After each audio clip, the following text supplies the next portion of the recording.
You know, as we get older, different toys mean different things to us. Last week, as you know, if you've been watching my Twitter feed, I got a new lawnmower. Oh, yes. Hey, look, I'm not the one that brings up those weird things This during the could have cold gone open. any direction. No, So- it went that direction about 4 weeks ago Yeah, with your little story about your Alabama friends down there. But I went out. I had to buy a new lawnmower.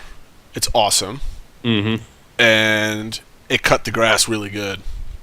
Congratulations. Yeah, It was excellent. No, really though. I went out and bought a lawnmower and weed eater, and it's been so long because I've been renting that I've had to do any sort of lawn maintenance that I'm learning. Like now, you have to buy fuel, something that takes care of all the ethanol in the fuel because I never changed the motors. Right, you got to have an additive there. Yeah. Kind of grease it up.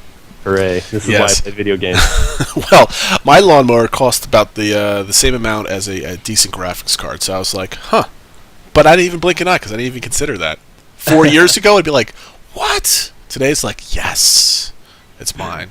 But cut the grass, went well, and I get to get rid of my old 1992 John Deere rider mower for my 30.32 acres of a backyard. But Congratulations. That was the hand-me-down. All right, so welcome to Season 2, The Wait. This is Crowns and Crows, your Crowfall podcast. I'm Draegan. With me, Valor tonight. Lakez will be joining us later, I hope. He had some business to attend to, but he's going to be a little bit late. Time for the rundown. The EK, a.k.a. the Eternal Kingdoms, FAQ got a little bit more of a polish. The CNC thread of the week took off last week as people debated the EK all over again, and nothing new was resolved. The same fight was going over and over again, but we had some clarifications in there by Todd. Check it out in the dev tracker. Last week we talked about coins, and the G&G boys talked about combat, so there's a little reversal of roles last week, and we got some new artwork released last week. Topics this week, we're going to talk about some resurrection issues. It was a hot topic on the forums. Full loot or not? That's the question of the day. We're going to talk about the Shadow and the Dregs are no imports. Was that confirmed this week? That's a nice little tidbit that popped out on me while I was reading. We're going to talk about unbundling the Kickstarter stuff, how you can buy and sell and trade. Is this going to be another Star Citizen black market? I don't know. And everybody seems to be talking about combat. We had the combat chat 2 weeks ago. Was that 2 weeks ago, Valor? Already? Yes. Time does fly. We're going to maybe talk about combat if we have enough time at the end. New information was released. Obviously, we have the strike teams building this stuff, so they don't even know what they have yet because they're building it. So they basically went over all the stuff that they went over in a lot of our interviews and stuff like that. So no really important topics to discuss, and I think we've kind of talked about combat and the importance of it to death on a lot of our shows in the previous weeks. But if we have time, we're going to kind of go over it and see what the community is saying because there's a lot of threads about it on the front page. So first things first. You brought this to my attention earlier today that a bunch of people were talking about resurrection after zerging and dying and all that other stuff. Why don't you fill in what the community is saying? Yeah, no, one of the big things that people are concerned about is resurrection, how they're handling it, whether there should be a combat res, should players have a skill or a progression tree that allows them to do resurrections. And, again, what I think that we can pull from the community is that there is a lot of folks who are still quite entrenched into the fact that you have to have a resurrection skill. You don't have to. You don't have to, but what their position is that without that, Zergs will be able to just roll over everyone with no repercussions at all. Where I stand on that kind of differed in some ways. Just because I've played games where the ability to resurrect is significantly limited, and it actually turned out all right. You can point to Darkfall where there was a resurrect skill. It was easily interruptible, and on top of that, it took forever. I think it was I want to say a 14-second cast time. I mean, quite a bit of time. Forever. And so if you were in any sort of combat situation at all and somebody hit you with anything that had some sort of KD on it or knockback, it would effectively just wasted all of that time that you could have been doing other things. So, all right, so let's kind of break this down. Yeah.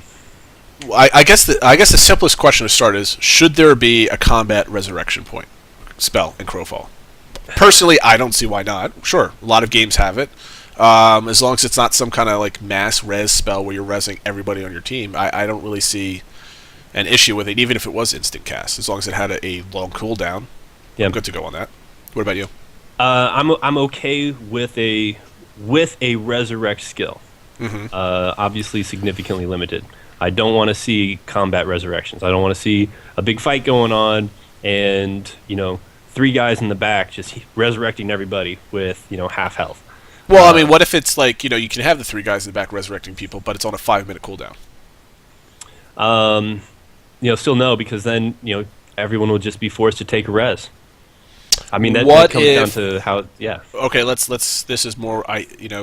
Thomas is going to hate us because he's called me out on what ifs. But here's other scenarios. I mean, there's a lot of different ways you can create that without being able to just have like res bots or something like that. You could stick it on the top of, like, let's say you have one of those archetypes or specialties that have some kind of heal or support skill that's on there. Maybe it's a shield that you can put on somebody.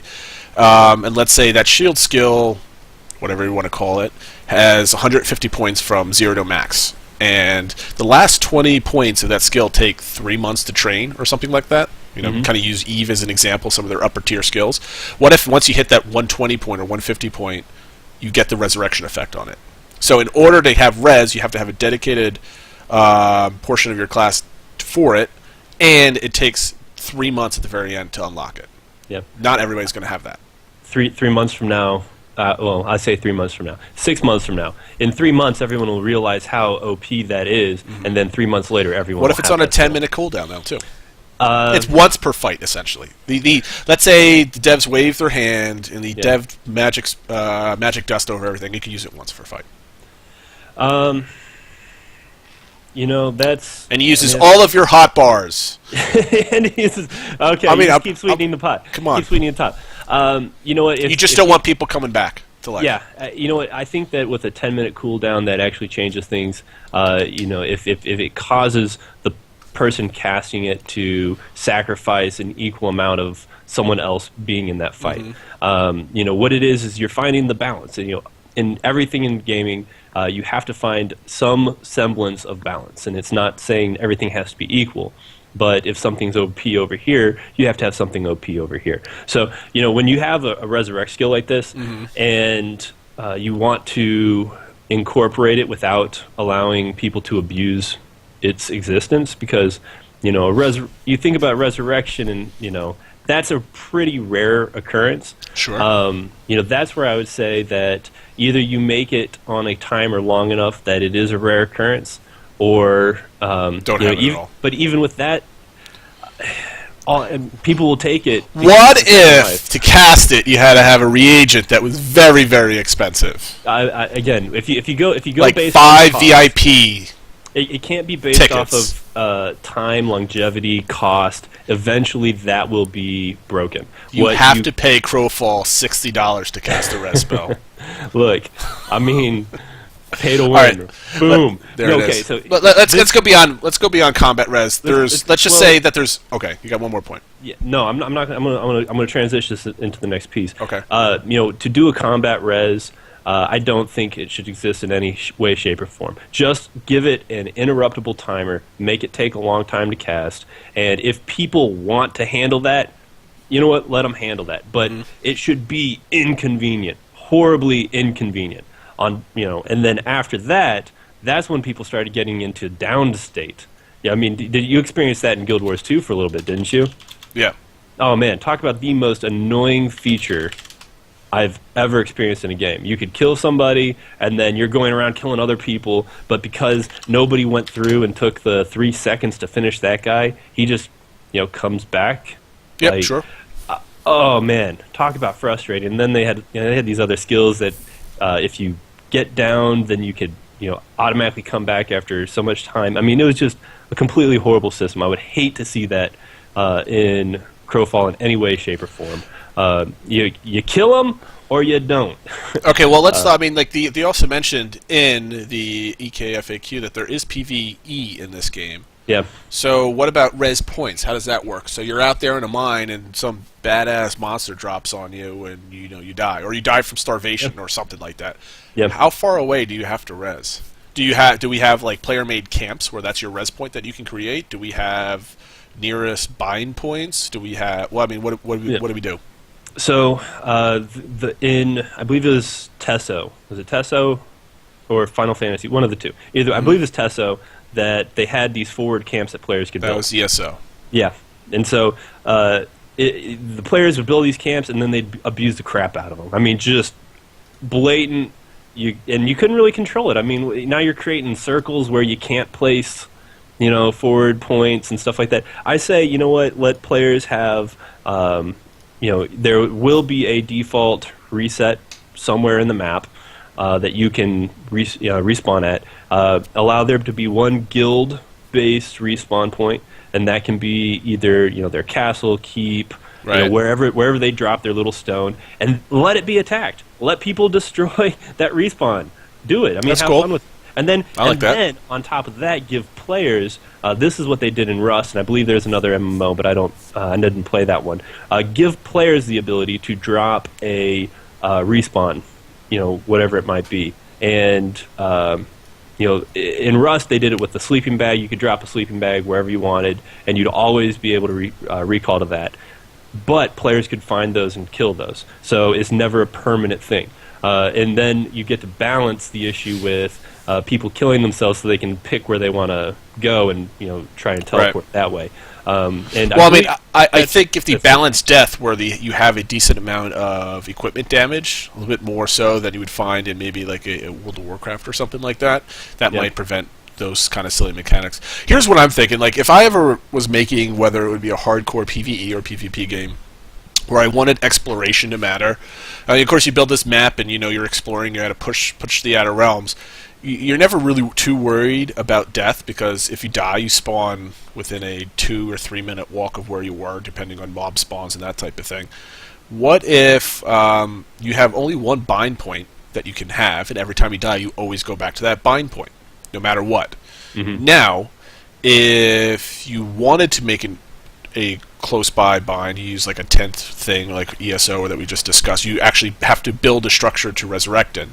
Yep. So let's say you're doing the initial early game exploration, and you're exploring through the mountains and the woods and whatever the terrain that happens to be built, and you're in survival mode, and you and your band of brothers, you find out, you create a bind point in a central location. This is where your castle's going to be, or your initial town, whatever, and then you go off and you explore. And then you keep pushing and pushing and pushing, so you go farther and farther and farther. And so when you're actually in the wilderness, if you die and you have no resurrection skill, you get sent back the half hour that it took you to get there, unless you built like a camp. I would love to see something like that in Crowfall. People always want travel to be dangerous and meaningful, which is almost impossible to do because it just becomes a tedious process. But if you make it so it's a risk factor, but you can avoid all the tediousness by being just prudent and building those structures in place, even if it's a temporary camp, I think it'd be entertaining. Plus, like you said, somebody can come by and kill your stuff, and then all of a sudden you die, like, I'm only like 5 minutes back there. Nope. I would wonder how they would feel about adding this element. Is skill loss on death? No, you're not a fan of that, because one of the other things is whenever you have the ability to die and effectively pick where you want to respawn, is people will hand off all their stuff to a friend, kill themselves naked, and then respawn, effectively teleport across the map. And if you did that, say you're close to whatever respawn you're at, you could teleport back to your base, gear up at your bank or warehouse there, and then defend against whatever attackers. And that's another big piece that anytime you allow people to teleport, you have to take into consideration, because nothing is worse than okay, you caught this entire guild unawares. You have their base completely surrounded. It's airtight. Nobody can get in. Nobody can get out. And then 50 people spawn in there, and it's just What if what? Why? I mean, there's a lot of cool things that you could do at that. You could have resurrection debuff timers. Mm-hmm. You could have if there's enough reds or enemies within a certain perimeter of your castle, your respawn is capped at X amount of people per minute or hour or something like that. I mean, you could do a lot of different things if you really want to get. But I mean, that's like a lot of fine tuning and stuff like that. Well, and we can let them figure that piece out, because I mean, you could the debuff can do a lot of different things. You can't gain health for 5 minutes. I mean, something like that makes you pretty useless in a fight. Well, here's another good idea, I think. I've never seen anybody do this. The more people that die and resurrect in one binds point, the harsher the penalty is. So let's say the first person dies, no penalty. Second person dies is a little bit of one. And by the 50th death, you can't do anything for a half hour. Well, and that would also help with, the quote-unquote naked Zerg, or, people trying to respawn close by to get back into the fight. That's the other thing, is nobody wants to fight the naked Zerg. It's tedious, and say there's 20 of you, and you find a way through tactics and mechanics to beat 100 people, and then but you've taken heavy losses yourselves, and there's only 10 of you left. You're at like half health, and then 100 people come out with just whatever weapons and base starting gear they've got. And now you're trying to do it again, and then at the end of the day, they're posting up pictures on the forums of your 20 guys dead, and being like, we just beat this great group of people, and I mean, it's just a numbers game at that point. Yeah, it's just numbers, and so that's the other thing, is making sure that that's taken into consideration. But I think as long as they have a way to balance the benefit of somebody coming back into a fight, which is a massive benefit, with the cost of bringing them back into the fight. As long as that's balanced, I'm okay with it. But God, I saw some suggestions like, dude, the Downstate thing. It was such a cool and neat. That's cool for like a video game arcade kind of PvP game, like what Guild Wars 2 was. I mean, I'm hoping that Crowfall's a little bit more. I mean, they keep saying hardcore PvP game. And I was thinking about jokingly naming this stream the Crowfall PvE webcast, because all we have is PvE information, but I wasn't going to go there. But I hope that there's some really riskiness involved in a lot of this stuff. There needs to be. It really does. I want the important part. I think, like, just popping into my head, the defending of the castle. I mean, you don't want people to res and going back into battle, but you also want a castle to be lost to be a significant thing. So that's going to be really important, how that whole thrall system is going to work, which I can't wait to actually find out, because I love pets and automation stuff like that. So there is there's so much information that they will end up releasing, and I kind of had a little back and forth with Todd this morning on Twitter. I was actually talking with I believe it was Airwolf. MMO Econ PvPer. So I was going back and forth with him, and Todd jumped in, and apparently we're going to get some more lore out of that whole conversation. But I put out my list of 8 things that I think that people should. This is the thing that people probably want to hear more about. That's. All right, let's stop the webcast for a second. We're going to spitball here. What kind of updates, given their limitations, because obviously they're, what Todd was referring, they're in step 2 and 3 right now. They're designing and building, so they can't really release it from. What can realistically can you see from them, so we don't get any more EK updates? Yeah, I think that conceptually, because that's what we're talking about right now, is conceptually what kind of information can they release, as they haven't actually built the systems. I think that they can talk about win mechanics. They got into it a little bit, just giving the general view of, if you're in the drags, then this person can win, and there's some other things going on. They haven't really fleshed it out. No.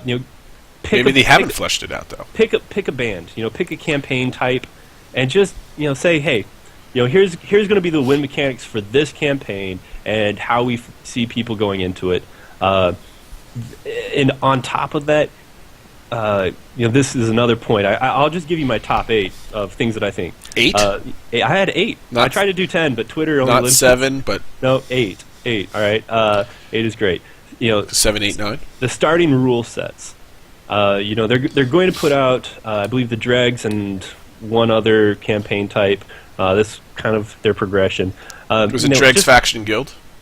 Dregs Faction Guild. I want to say it was Dregs Guild Faction.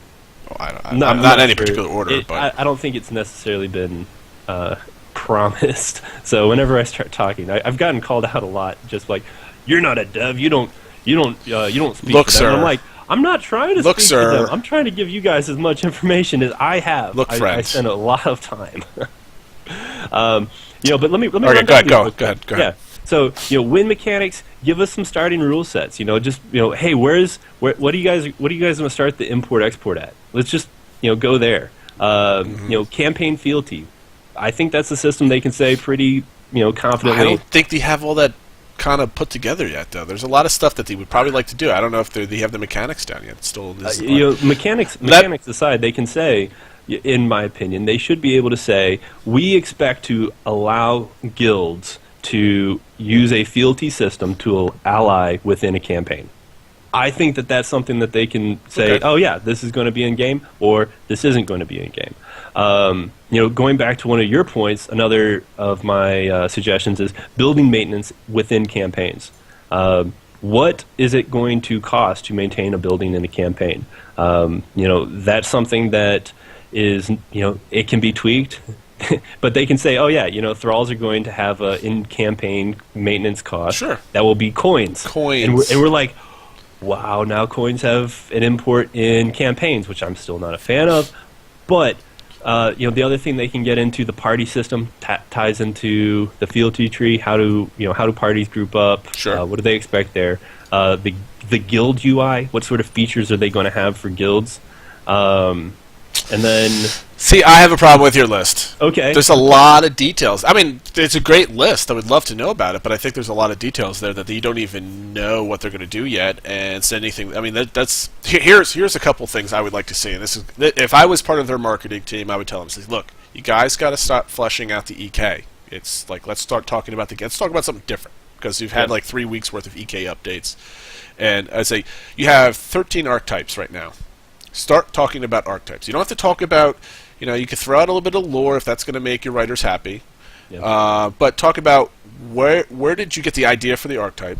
Mm-hmm. How does the archetype going to play? How do you envision the Minotaur playing or the Centaur playing? Or like how do you expect them to do that? I mean, it's a lot of fluff stuff. Those are some softball type. It is, but that's all. I mean, you have to. Taper your expectations for 4 weeks after the Kickstarter. They don't have a lot of this stuff out there yet, so there's. But if you ask for that, then they're going to give you that. If you ask, you know what? I'll take anything at this point. If it doesn't say Eternal Kingdoms at the top, please, dear God. But if you ask for things like hey, what effects are the seasons going to have on campaigns? How is hunger going to work? Well, that's another big one. I would love to find out more about the survival stuff. Yeah, the survival thing I think is going to be massively. We have an update from Thomas in chat. If you missed that, widely received. Spent a good chunk of this week working on the damage calculator. So Powers put out, and here I'm reading this for everybody who can already read. If you're not, reading not this, people on YouTube are not going to be able to read that. So why don't you read it? This is what Thomas is saying. He's like, sadly, a lot of the things that we work on, especially over the past week. This is important stuff. People really aren't interested in hearing news about it. He spent a good chunk of last week and this week working on the damage calculator. I would love to hear about that. I'm a nerd, though. Damage based on their components, accounting for stuns, knockbacks, cones, AOE's. This is combat balancing. This is amazing. This is from my position, this is more interesting to me than any of the news over the past 2 weeks, and that is because it's because of who I am. But they have to target the wider audience. Well, no, I mean they don't have to target the wider audience. This is already a self-proclaimed niche game that they're putting in for a subset of a game that came out 10 years ago. So they're looking for hardcore PvPers. They already got the Kickstarter people going, and we got the hardcore fans who are going to pay attention to anything. I mean, there should be instead of like these fancy updates where they think they have to announce this brand new feature or whatever, but why not do like a dev diary type of thing? Like this week I worked on this, and this. I mean, we had like a 2-hour video of one of the artists drawing some concept art. I mean that was all fine and good, but like why not have Thomas write 2 paragraphs, like 10 tweets worth of information of what he did that week? I mean we're all Kickstarter people. I mean I would love to have like kind of transparent stuff like that. That'd be neat. I like Draegan how you slip that in there, Blixtev tweeting things because he doesn't have a Twitter account. We're still working on him on that. One step at a time. But the other thing is I think we can go ahead and transition into the hardcore versus a wider audience, and these are what they're covering right now is very family friendly facing content. How do we get the EKs simplified in a way that people can understand as they come to the game? Fine, but I think they've done that though. I mean, like, yeah. Well, you look at the forums. What kind of audience do you think they're trying to get to? What kind of gamers? How many threads did Pan lock today? All because they were talking about Eternal Kingdoms. People asking questions like, what is the Eternal Kingdom? Why does everyone get their own Eternal Kingdom? I mean, there are a lot of new people still coming into the game. Good for them. And good for them. Great for them. I understand why they're taking this approach. This is something that they've already fleshed out. But this is a problem with their whole, marketing. But I can tell you from my position within an old established PvP centric guild, the PvP guilds are more or less just standing by, kind of watching from the fence posts, and just saying, "Is this interesting? No." Nothing crazy, nothing to grab their attention. And I think that is something that when they do put out any sort of PvP-related information, sieges, keeps, those are like big ticket items, though, too. I mean, I'm not expecting those big things, though, in an update. I'm not expecting that weekly, but when they do, make sure you do that in a way that's going to get some absolutely visibility, because that is what a lot of the PvP communities are looking for, and that's their target audience. Sure, but like what I'm saying on a weekly basis, because you essentially want to keep the community going. You essentially want to keep discussion going. I mean, it's hard enough. It's hard to do these weekly shows, and I would love to do 2 a week, but we don't have enough content for that. Maybe once the streaming and all that other stuff happens, we could maybe think about doing something like that. But they need to put out their infrastructure is not there. There's a lot of confusion on how the game actually works. Like people are like, how do the EKs work? How do they? Because you have this Eternal Kingdom thing that's all fleshed out, and they have these cool videos and showing concept UI stuff and all this other stuff. And then we have this campaign thing. And there was a Bloodstone thing where a guy chasing people around, capturing the flag type of stuff, which was really neat. And then you have the dregs in the shadows, and there's these import rules, and it's all vague. It is very hard to piece those two things together unless you've been staring at them for 3 months thinking about it. And I still don't even know what the hell, how it all puts together. And I got ideas, but they're just like guesswork based on things somebody said here and there, and it's really tough. I mean, if you want to stop people asking about EKs and how they work, because they come expecting a PvP game, and then they see a housing game, Minecraft-type game with Tetris pieces, and there needs to be a way to equate both of them together, and the information's just there. And I understand why they're not doing it, because there's putting the campaign together with the EK and Todd's pyramid type of analogy that I didn't even get, but that's the analogy department's problem, not mine. But They need somebody on that. But I mean, let me know if you're hiring and can afford me. But they need to be able to tie all the pieces together. At least they're in a kind of a vague way. And the 2 different interviews I did with the team, I always had the question: give me an example of the day in the life of a Crowfall player. And you got to log in and you do all that other stuff. But like, you log into your EK, you pick out a campaign and go into it. How does that all work? I mean, do you selecting it from it? Anyway, I mean, we're getting really far off topic, but I think we spent the last 15 minutes talking about what they should be updating, and I think it's unfair for them because they're probably all working hard, not even worrying about it. But and they shouldn't. I mean, in reality, what we are trying to do a community-related project, and it makes our job more difficult. Sure. And so we can't sit here and just complain because they're doing their job and it makes our job more hard. Not that hard. So what we say is, hey, if you want to grab a lot of interest, do this, but make sure that you don't just throw it out there cold. Warm the community up and say, hey, we're going to be dropping some good news, and pay attention. You don't want to do that because you don't want to raise expectations. Good news. They should just like what Tom. No, you do on certain things. Ebb and flow. As you have something really important. Oh, absolutely. Interesting. If you have something really important and interesting, you definitely want to hype that up to get attention. And subscriptions and stuff like that. But what I'm saying on a weekly basis. Yeah. Keep people interested with some new things. I mean, here that we have the third iteration of the EK FAQ. I mean, this is the third time they've put out this FAQ. That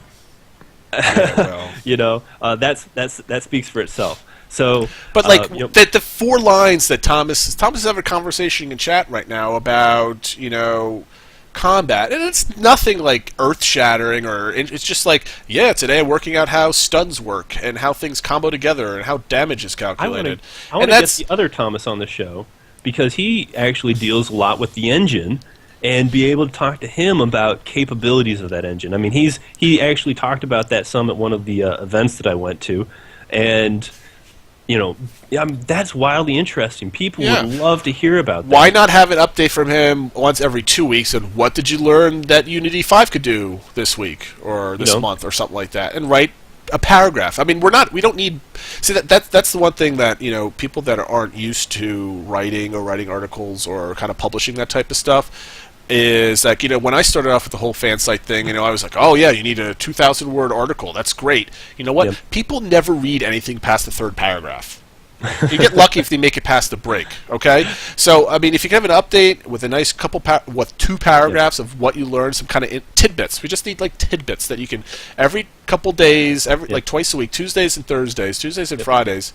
Hey, I worked on the balance of all this stuff. Because if they want to be open and honest with the development, especially since there's no NDA and we're going to be watching this game crash and break and everything else over the summer, why not go along that route? I'm going to come up with the perfect analogy because I think that Crowfall needs another analogy. All right? Don't let these updates become a married man's sex life. All right? Twice a week, and it's kind of meh. All right? Shake it up, have some fun, and that's where I'm going with that. But I think we got to get back. We got to get back on topic and talk a little bit more about the hardcore versus the more casual, newer player, and the full combat, the loot drop, full loot. Ah, yes. I mean, that's good transition. We're talking about the resurrection piece, and people who are used to it want it. When you don't have it, it becomes less, important. Just reading chat. I'm sorry. And so, moving on. Too much information. Moving on. Can gingers blush? How do you handle? Oh man, I'm Irish. I blush at anything. I go outside and I blush at the sun. Yeah. How do you handle players who are not used to a full loot drop? The reason why I brought this up in the pre-show about why I wanted to bring this up was I was talking to some people, one of the guild leaders of PRX that's on the reroll.org forums, and I was like, this game better have some full loot rules, at least in some of the campaigns, because other than that, it's just Care Bear PvP stuff, and it's just like any other MMO that you play out there. You go in, you fight some PvP, you die, whatever, you win, good, you win. But then you keep building all your equipment, and you get powerful over time, and it's boring. I mean, there's no risk involved. And I love the dynamic of, you get your crafters going, you're crafting yourself, you're doing whatever you do, you're hoarding your own gear, you always have a secondary set in case you lose, and even if you die, you go out there, kill somebody, take their stuff, and put it on. And I like that kind of thing. I mean, like in Eve does it, and a lot of people love it that way. And you can insure your ship, which is fine, and maybe there's some form of insurance for like a magical sword or something stupid like that. But I think the game needs full loot, or I mean, I'll compromise and say like you lose half your gear or something like that. But I think it's necessary, and there's a lot of people at least on the rerolled forums that we're discussing, that they wanted this more to be a resource and real estate fight where it's all about taking over land, being able to bring back ore from a faraway mine and transport it, and being able to get back safe. Because BRX is heavily into Arcade right now, and they're all about moving transportation back and forth. And in Arcade, you can just do it during save time, and there's really no risk. Why not? They want more of that game, but not ever lose loot. I'm like, well, I think that's Care Bear kind of pussy PvP, but I mean, like, if that's what you want to do and that's what you have fun, more power to you. And then the way that we set up campaigns, you can create those rule sets, and everybody has fun doing it, and that's great. Well, I think Todd's response to this conversation. And he wants to skullfuck a bunch of people. I'm going to throw this one out there, but we're going to have. I'm going to do my George Bush Todd impression. What we're going to have is we're going to have a lot of campaigns, and they're going to have different rule structures. So, kill me once, shame on you, and kill me in a different campaign, and I drop all my stuff. He's going to say there are a lot of rule sets that they can put in. They'll tweak them. They'll do all of this stuff. I think that full loot is important in every band. Yep. Every category of campaign, it is important to have that as the foundation. Or there's no risk.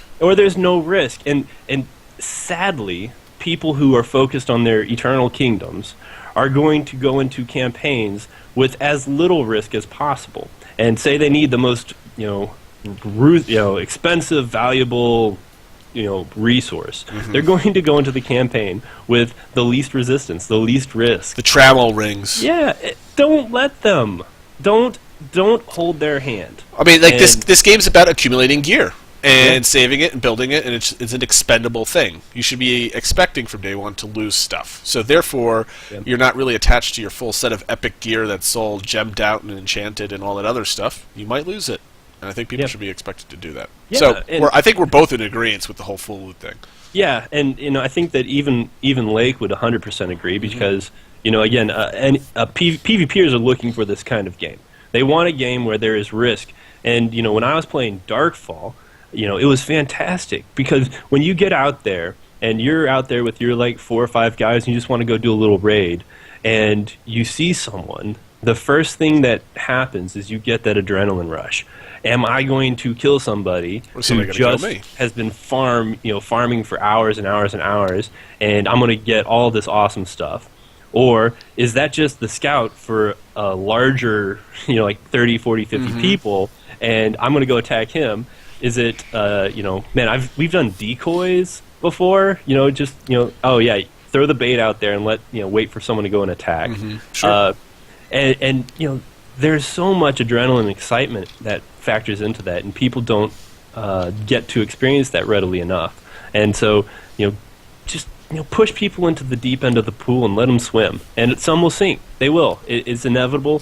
But I think with the development process of Crowfall, they will know what they're getting into, and at least give them some floaties or something. I mean, I think we've seen. Where did I see it?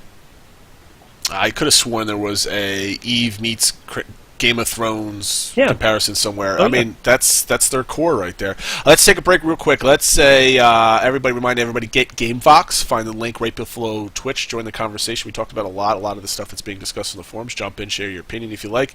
Everybody here in chat, you're here every single week, so we really appreciate it. Join. You got the link there if you want it. CrownsandCrows@gmail.com. If Valor, if you can some point during the show, see if we got any questions this week. We can kind of check out that later in the show. Follow us on Twitter, like us on Twitch, like us on YouTube, press all those like buttons. We'd like bigger numbers, etc., etc. So, we talk about full loot. I think we're both in agreement. It needs to be there. I think if it's not full loot, it's just going to turn into another PvP kind of PvP light MMO, like anything out there. It'll turn into a circle jerk. I mean, that's what will happen, is because people will be able to, it's like, oh, we're going to siege this person so that we can get these resources, and they're going to lose because then they'll just siege us back, and we'll just have this little agreement going back and forth, and then at the end, everybody wins. Screw that. Well, I mean, even with inventory drop, it's like, okay, I'm going to go out in PvP. I'm just going to have only my mount and my thrall or whatever. How do you feel? How do you feel about different campaigns having varying levels of loot drop? Does it all need to be? Yeah, I mean, you can. Does it all need to be full? You know, you drop your whole bag, you drop all of your gear, or should we have kind of a transition campaign where you just drop your whole bag, you get to keep your gear, and deal with whatever degradation takes place from it. I think like I said, there's varying levels of risk in all these campaigns, and the lower the risk, the less you drop, but the less kind of reward that you can get. I mean, I think they have a great idea that allows them, every single MMO that you play, they're always wishing, can't we have a server that has XYZ rule set, and a server that has this rule set, and it's usually it's 30 people here, 100 people there, or whatever. This game allows you to tweak rule sets, and it's in that design, so I think it's a good thing to have all that. Give people. I've always been a person about option. Allow players to play what they want to play. As long as you have enough people to create a critical mass for that type of gameplay, let it rip and let people have fun. But have standards, and going back to what we said, there must be some more risk than just you die. But then again, if you're on the super low risk end and it's basically Care Bear PvP, you can have no loot, maybe one inventory item drop, which is absolutely nothing, but you can't get any good materials and resources. Let's say you have 4 tiers, or what do they say, 3 tiers of a single material or something like that, and then you have some above it or whatever. You can't even get tier 2 or 3. It's all basic stuff that you can get out of there. It's basically a little bit better than what you can get out of the EK. Well, and Scree saying, campaigns, full loot might keep some of the Care Bears away from the game. No, I want Care Bears in the game. Yeah, and I want people spending money on Crowfall, so I have a game. That's who pays. That's who pays the bills for every MMO out there, and that's why so many MMOs go away from PvP and focus on all the other stuff. Is because they believe that PvPers aren't a popular enough or big enough group to support their game. Right. In reality, PvPers are the most fanatical and will support the game to greater lengths than the casual player. However, because they're not the biggest group, they're not focused on as much, they get pissed off and they leave. And it happens in every game. I mean, you look at what happened in Guild Wars 2 when they didn't complete their arena system. Every major guild quit. Every major arena or esport guild quit the game. And why? Because there was no focus on it. Instead, they were worrying about the Christmas features and all the fun packs and stuff like that. Well, that's where they made their money from, though. And yeah, I mean, hey, great business model, fantastic. But then again, Guild Wars 2 never really touted itself as a major PvP game, so I don't really blame them for doing that. But an esports game. That was actually their pre-launch mission statement. You're right. I was wrong. We want to have the next esport game, and you want to know how much focus they placed on that? Zero. Yeah. They had a system in place. It didn't even work. You couldn't do matching. There were no ladders. Honestly, I quit the game before ladders came out, and I think Did they actually put them in there? I think I don't know. I played the game for a year. I remember I was at PAX Prime 2011 or 12. Yep. And they had a huge cage set up. It was about 40 feet by 40 feet. Inside were bleachers. In the middle were just screens all the way around. It was the devs versus whatever team showed up to play Guild Wars 2. And it was arena matches all day long. Yeah. It was pretty awesome. I was like, this game's going to be hot if they actually support this in a real... And they never did, you're right. But let's go back. This game is a PvP game, so that's advertised. So you don't need to make it too Care Bear, where everybody's like, oh, this game is Care Bear, get rid of them, and all that other stuff. You don't have to do that.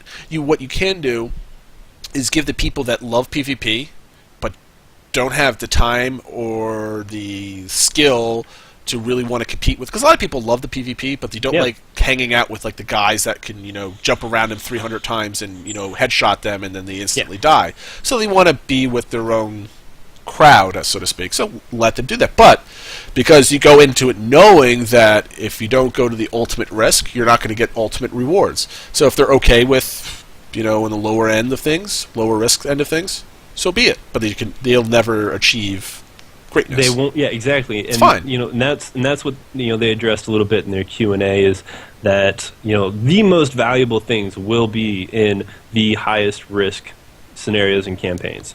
And so, that will always be just the foundation for it. And again, all that you take out of a campaign is going to simply be filtered into your Eternal Kingdom, because if you look at it, most guilds that want to focus exclusively on PvP are going to want a pretty balanced starting point. And to do that, you're going to go into Is this your segue? Is this your segue? Maybe. You better be segueing to the next point. You better be doing it. You go into the dregs and the shadows with no import. Yes, there it is. There's the segue. So everything you take out has no value for what you're focused on the next time, as well as for the campaign tournaments, which is honestly the foundation of Crowfall, the tournaments. So in reality, everything you take out of campaigns... Set up the discussion now. Reset it. Reset it. Go ahead. Yeah. What did I find today that kind of stuck out to me? So you saw that Todd jumped in and said that in the dregs and the shadows... This is in the FAQ that was updated. In the FAQ, the dregs and the shadows, they're going to have a 0% import. You won't bring anything into them. Thus, all of the people pissed off about, EK superiority, this group might have this, and they might have these buildings and these resources and all of this. I mean, if you go into the dregs or the shadows, it doesn't matter what anybody has. Everyone's starting off holding their dicks in their hand. Yeah, I think that's about all they're going to have. Big centaur dick. Yeah, I don't think we're necessarily even starting out with. I don't know how they're going to handle that. Whether we have like starter weapons, but that's what you're going to start off with. Well, let me lay down the quote. It says, this is the question regarding, won't that lead to Uncle Bob syndrome? And Todd said, no, because 1, the players have equal opportunity to bring in items. The only players who enter campaign at a disadvantage are the players who knowingly choose to do so. And 2, because you can always stick to the shadows or the dregs where you are dropped into a campaign with nothing and be guaranteed equal footing. So, I know he mentioned Terminator Rules, quote unquote.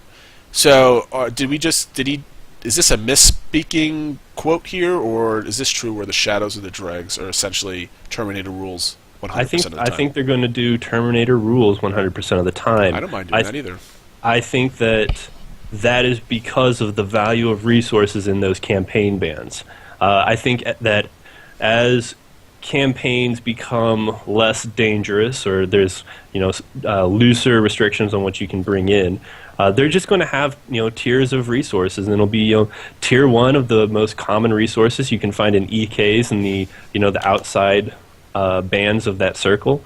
Tier 2 resources will be in the middle, where you'll have like maybe the 3 faction or some of these other things, and then the tier 1 resources are only going to be in these 2 campaign types. And if you set it up that way, you can't really tinker too much with what is in or what those import restrictions. Well, here's one thing that I'm thinking about that maybe he meant it's something different.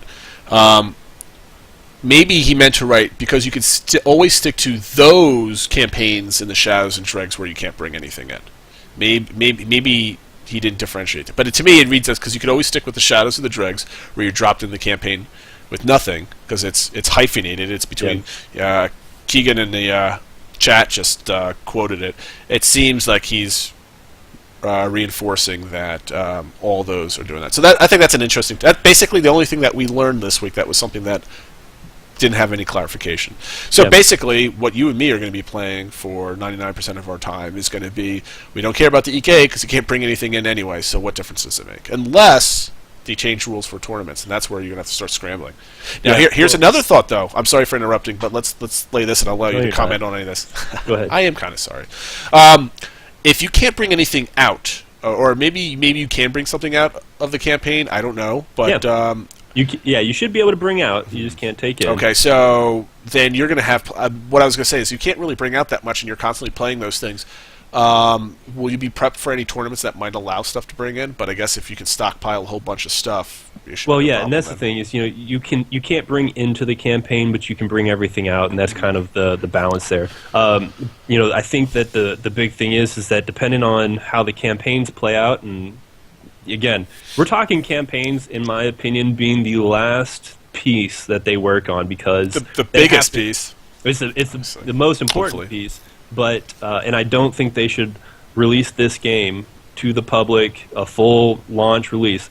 In my opinion, should not happen until they have the campaign structure fleshed out, because That's what we'll be testing, hopefully. and hopefully that's what we'll end up being able to test. Because if they release the game and there's no tournaments available, and we'll say in the first 3 months, if there's no tournaments available in the first 3 months, or the tournaments aren't fair, I guess, you've got no reason to play other than just enjoying the game. Which, as much as people enjoy playing a game like H1Z1, if there's no reason to, if there's nothing you're working towards, eventually people just get tired of playing and they'll go find something that does have. Here is my major worry. This is based off a Todd quote, and for all these games, and I'll use the simplest example. I found this game on the internet, and apparently everybody knew about this game but me. It's I didn't know about it. Agar.io, Agario or whatever, and everybody should go check it out. It's really fun. Agar.io. That's the website. And essentially, you start off as a small little blob, and you eat up small little pellets, and you grow. And if you run over a smaller blob, you eat it, and it adds to your size. And that's it. That's the game. You run around, and you're trying to eat other people that are smaller than you, and you get it to a bigger and bigger. And your blob is just a circle. And it's really fun. And it's simple. You just run around, avoiding bigger fish, eating smaller fish, essentially. And but the reason why I bring this up is there's a top 10 that's always constantly updating based on your mass, and your mass is just a fixed number. And I played this for like an hour trying to get onto the top 10. I was like I was at number 5, then number 3, and then I lost, and I climbed my way back up. And the whole point of this is Cruelfall is a game that will need some kind of scoring system. I don't care if it's a complicated gear score, that it's a combination of how good your gear is with your KDA attached to it and divided and added to or whatever. But there needs to be leaderboards. There needs to be daily leaderboards, daily MVPs. So if I log in and all right, well, this is my only time to play this week. I'm not going to win the campaign, but I'm going to go out and kill as many people as I can today, or build as much as possible today, and I'm going to win my daily MVP. And I can go home, log off that day, and go to bed. It's like, I got my MVP today. I was really good. And maybe I don't play for another couple days, and I'm not super hardcore where I play 8 hours a day, but then one day I did play hardcore, I was really good. Yeah. And I come back and I play next week. Yeah, and I don't know how much they can get into. I mean, you have games, console games. They're able to do it regionally. I mean, there's so much fun stuff you can do, and they talked about wanting to having a very robust API that so that they can export these kind of statistical pieces onto a website where everyone can just log in and say, ha ha ha, today I killed more people than anyone else. And then you deal with whatever backlash there is there. But I see extreme value there, and Todd was afraid of having a leaderboard for whatever reason. He mentioned he didn't want to put numbers on people, or I forget what the direct quote was, and I completely disagree with that. PvP players need scoreboards. His issue is he didn't want people playing for the scoreboard. Why not? He wants people playing. Because then people start trying to game the system. It's like kills. Now you're going to have somebody out there just killing their friend over and over and over. Right, but you don't get any reward for it other than bragging rights. And if that's all that you get out of it, which is all you shouldn't get a shiny something because you killed a whole bunch of people. It should just get your name up there. I agree. I agree. I think, but you also have to look at it from their perspective, and you have a scoreboard of top kills for the day, and the same guy's up there killing his alts over and over and over again. He bought 4 accounts. He bought 4 accounts, and he put all four of them in the same area, and he just kills those guys over and over and over again. GMs find out about it, and he gets banned. I mean, I'm okay with that, but those are the things. Come on, you can have diminishing losses on targets. You kill the same person 3 times in a row, you get nothing from it. And now you're adding more work for them to do. No, just but so they can put up a leaderboard. But then again, that's in almost any single PvP game that's not in a battleground. I mean, you have diminishing returns on targets. Yeah. I'm going to agree. That was at Simple Muds. Somnophore right here. It's like leaderboards aren't a bad thing, but Draegan, you're just wrong. How am I selling them incorrectly? I think that the best way to put it is, leaderboards are an give you a reason to play for the day. That's all they do. They're motivation for your play period. Because for me, I got 2 kids. I'm not going to be able to go and go all out like Valor will with LOTD and do all that stuff. I need to log in. And what if I'm not in a big guild? Why? What if I'm just like playing with like 3 or 4 of my buddies and I just want to have fun for the day?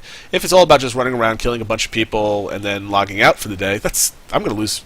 I'm going to lose focus for the game. I'm not going to care about it. But if I got somehow to track my progress of who I killed the most or whatever, give me something to do. Yeah. Well, and I see value in it. I don't think that would hurt the game any.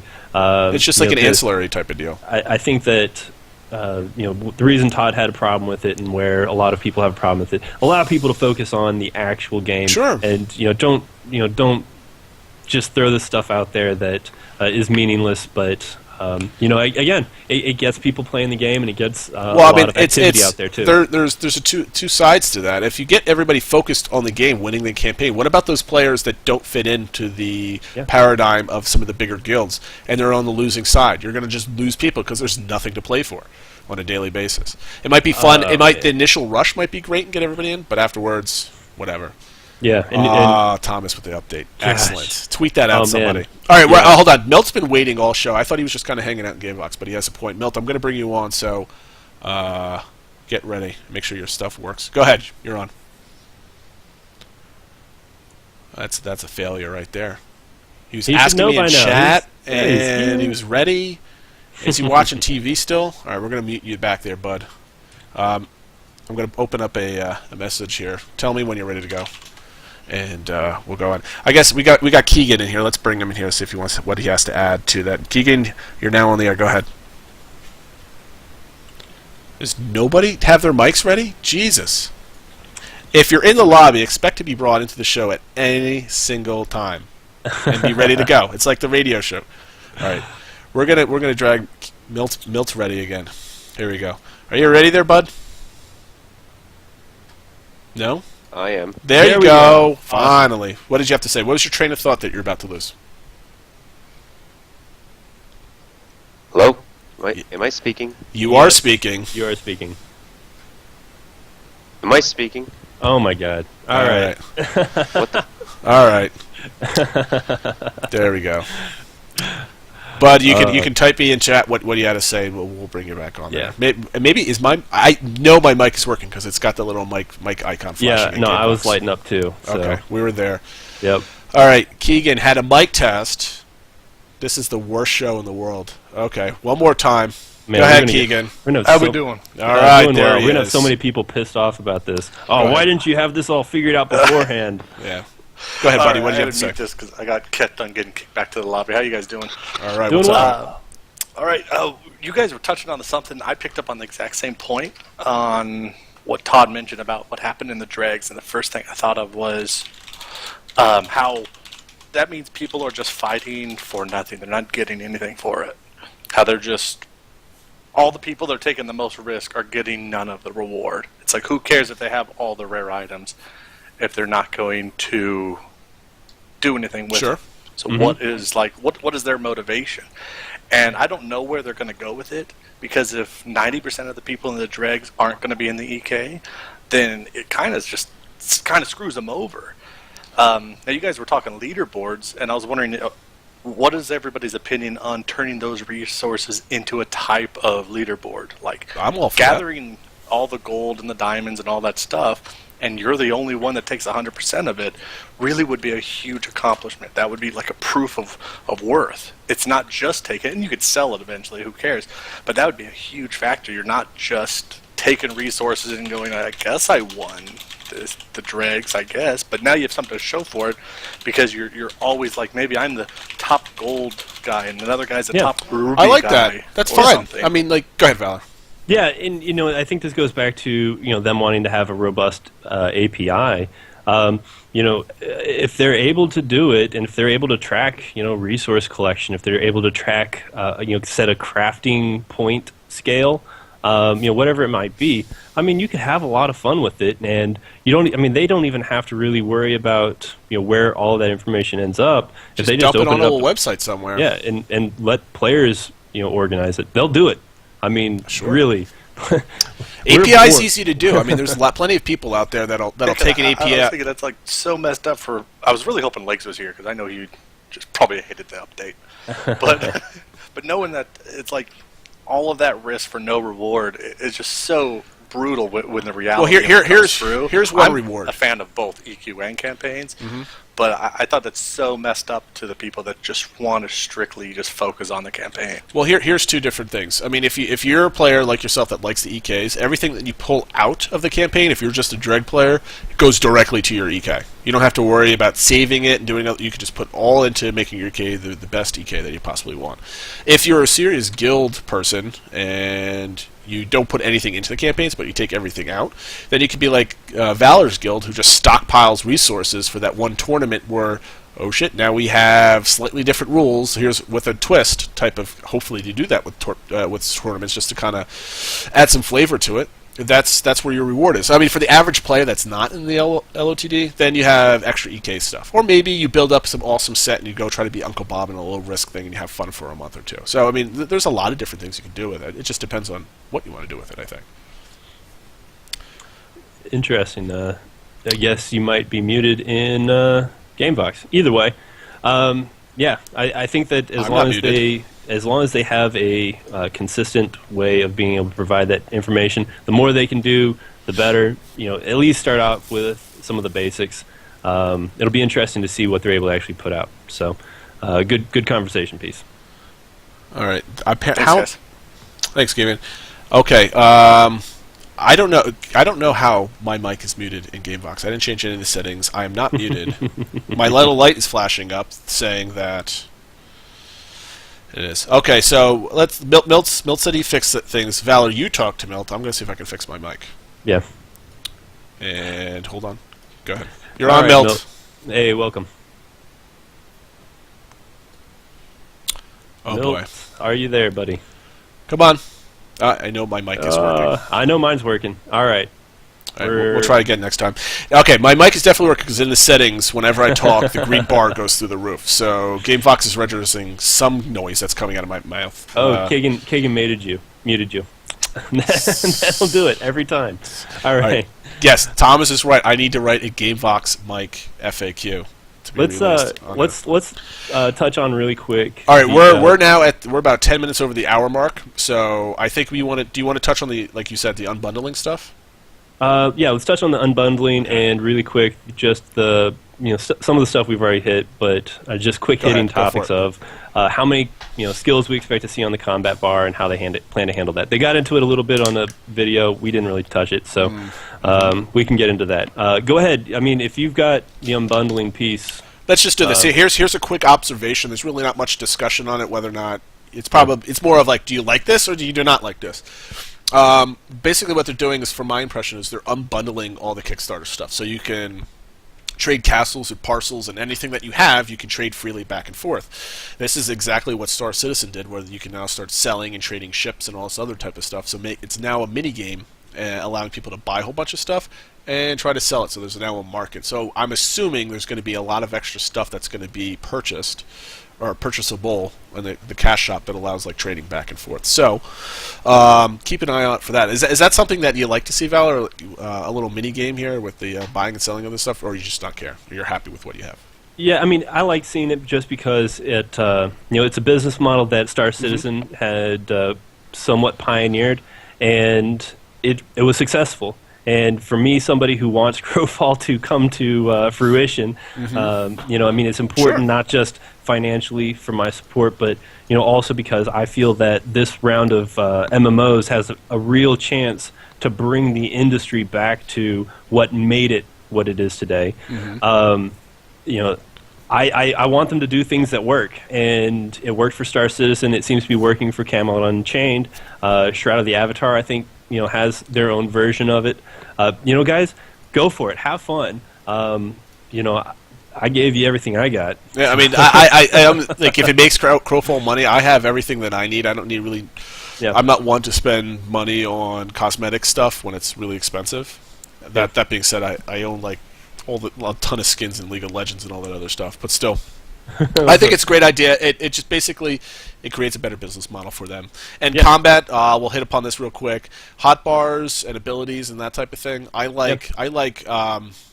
Well, there's a video that Tully did with a guy in a bad suit jacket, and it was, they touched on the fact that they don't want to see 35 or 50 skills on a skill bar. They don't want you to see 4 or 5 different skill bars, all over the place, and people hotkeying everything. Imagine a more condensed skill bar with a combo system that allowed you to go down a particular combo tree. So where you hit 2, and then if you hit 3, whatever turns up on 2 next will be the next situation. That's the Tera system. It'll be your next progression down that particular combination. So I think it's a great way to create a clean UI, provide a lot of flexibility in skills and dynamism, and it's going to come down to being able to balance. The quality of skill in the first, second, third, fourth, fifth tier of that combo tree, because a lot of times what you'll see is it'll be really worthless for most of the time, and then that last skill is going to be awesome, but you can never get to it. And then when you do get to it, somebody will figure a way to drop that consistently, and now you're having to try and balance all of that jazz. I mean, it's Tom, just read chat right there. Thomas is kind of replying to what you were saying about the combo system. It's basically, I'm assuming when he says it's hit 2, then 2, then 2, that means that ability changes in the branch of the on your hotbar, so that ability 1 becomes ability 2, becomes ability 3, all in that hotbar number 2. I believe that's what he's saying. Right? Okay, I mean that's an interesting way to go about it. I know a lot of other.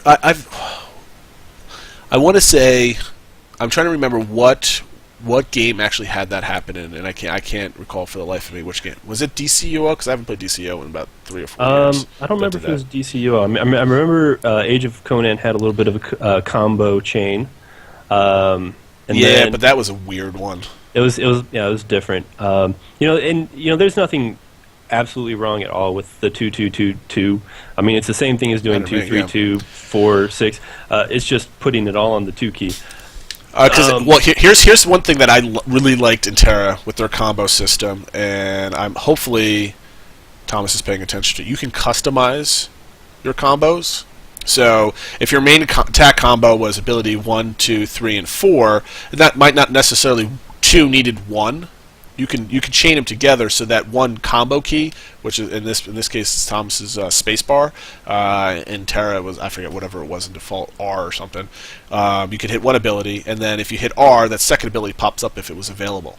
So you can create your own combo. So it's a nice little UI for it. You can say, whenever you use this ability becomes available, and then you can go to the ability 2 and it says, whenever you use ability 2, this ability becomes available. Yeah. And you're able to kind of figure the flow of combat a little bit better. Yeah, there was a smaller game called Fury that came out. It kind of pioneered a little bit into the realm of esport. This was back in the day, I guess, and I want to say 2007. Either way, it was complete vaporware. It failed horribly, and on top of all that, they laid off all of their employees, didn't pay them for the last 3 months that they worked. I mean, just horrible situation. But they had kind of a combo system. It's something that I think it has some value, and it really just comes down to, does it become cumbersome, and are they able to keep it fun, where instead of just pounding the same key over. The problem with combo systems is if they have one tree or one branch or whatever you want to call it, they'll become too predictable and too rote, and it's no longer a combat game. It's like, okay, 2-2-2, 3-3-3, whatever. Yeah, and if your two skills better than your 3 skill, they do different things, but really your 2 skills better than your 3 skill. Now no one's going to use it, and so I would like for example, your class should have finishers. Let's say, right? So you should have a 2-2 finisher or a 3-3 finisher. To set whatever way setups would fit. Maybe 2 has more power and 3 has more mobility, whatever way you want to do it.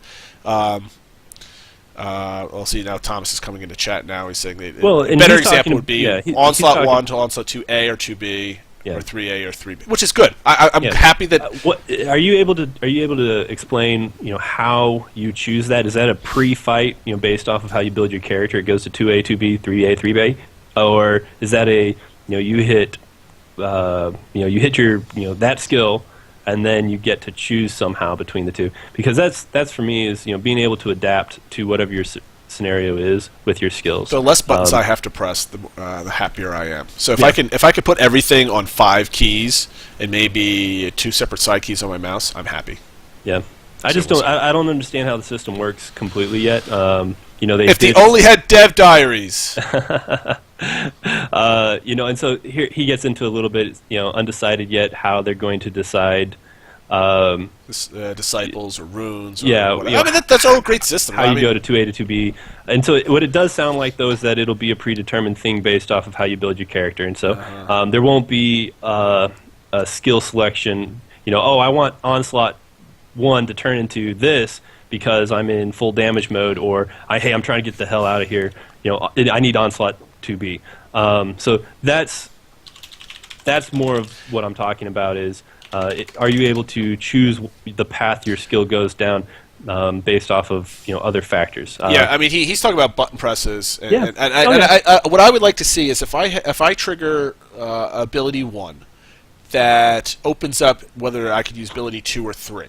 And let's say 2 is a leap forward in attack, or let's say leap 3 is like a defensive ability. So I want backflip or something like that. I want ability 1 that does something. Let's say a generic attack. I want that to lead to my ability to do offense or defense following it. Maybe it's a /, maybe it's a dash to the right and something. I don't know. Whatever it is. Yeah. Combat roll. Something like that. I want there to be a skill tree where I can go. It doesn't have to be like I hit one button and it opens up 5 different abilities that lead up to 5. I mean, nice, simple. I want be able to make that decisive decision while playing, so that my skill comes out in the game, or my lack of skill comes out in the game. Where I fat finger it and I choose going forward, and when I have only 5 hit points left and I die, or where I should have done the defensive rule. So when you're watching the game, I say, oh, that guy played the combo perfectly, and he went to the side instead of straight, and he was awesome, he was good. Yeah. Instead of just saying, all right, my combo is 2-2-2, and you just hear mashing. Exactly. And that's what I'd like to avoid. And I think Guild Wars 1 had a system kind of comparable where you had to hit 1 to get to 2. And then based off or you could do 3 to get to 2, and based off of what you started with, it changed what 2 became.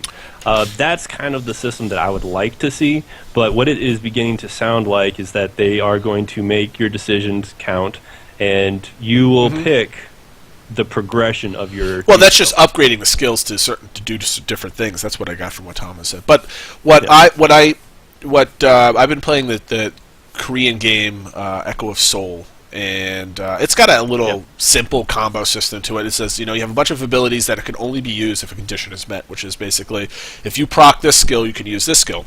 Yep. But the reactives are based off of hitting by default, the Q button or the E button.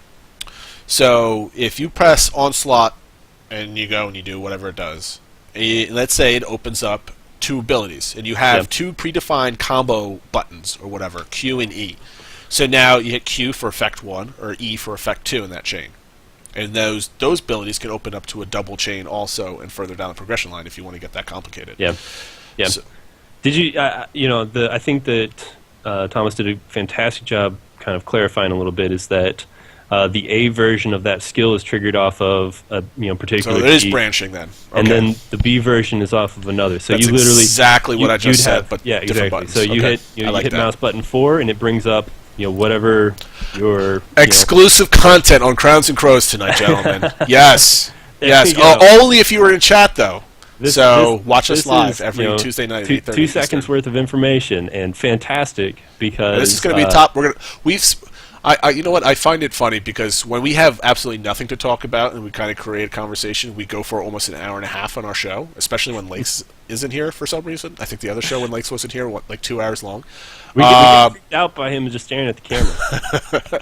But now that we have actually content I want to talk about next week when we next week is going to be a 30-minute show because we have actually stuff to talk about, and then it's all gone. But I think this is a good place to end the official show. Guys, make sure emails, questions, or any comments, CrownsandCrows@gmail.com. Leave comments below the YouTube channel. Valor usually finds them, and it's usually a complaint about something that I do, which is okay. I appreciate all the feedback. Apparently, I trail off on some of my sentences where people can't hear it. I don't hear that or see that, so if you're listening on the podcast version of it, the audio version of it, please timestamp it and tell me where you're listening to it, and we can fix it. If you're watching us on YouTube, make sure you tell us on YouTube it's screwed up because it might be a rendering issue, that type of thing. Every Tuesday night, 8:30 Eastern on Twitch/CrownsandCrows. Follow us at CrownsandCrows on Twitter, and we'll catch you next week. All right, I think it's time for the after show, Valor. Cool. Let's end it here. All right. Later, Thanks, guys.